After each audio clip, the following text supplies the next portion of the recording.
maxaa ka jira inay Canada soo qaadanayso 500,000 oo qof oo immigrants ah been aad u fara badan baa la isdhex wadaa TikTok iyo meelo badan oo kale oo social media ka mid ah ila fiiriye marka dadka waalaya ee raba in ay muxuu ahaa wareeriyaan ummadda Soomaaliyeed sababaha aan uga hadlaynana mar walbana waa arrinka fiidiyogan hadduu ka soo baxay fadlan like saa soo galayna badal u gaaro si share garay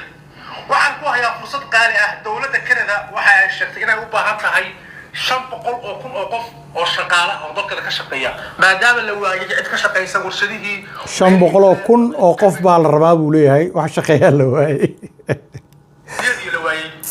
wasiirka arrimaha socdaalka ee dalkaasi siin Fraxon magiciisi baa urinta xaqiijiyay waa war official ah haddaba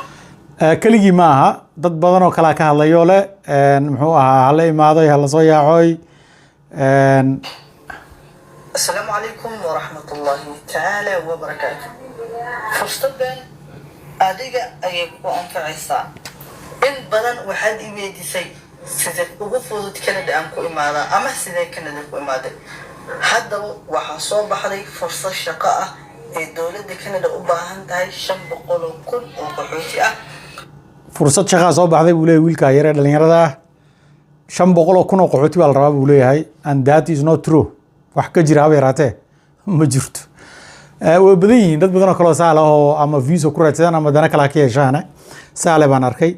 mar walbana waxaan u taagnahay inaan runta idin sheego oo aan ladin laab kicinin oo been ladin sheegin this is a government plan waa run waxa ka hadlay wasiirka immigration ka hadlay ee dalka Canada this is a plan marka planka muxuu yahay sanadka hadda la joogay lagu jiro waxa la qorsheeyay dawladda Canada qorsheysay 431,000 oo qof inay soo qaado sanadka xiga waxa la qorsheeyay 465,000 oo qof in la soo qaado oo mainly ay rabaan dadka skills ka leh aqoonta leh immigrants ka ah macnaha caafimaadka ka shaqeyn kara ama ka shaqeyn kara muxuu ahaa caafimaadka ama dhismaha construction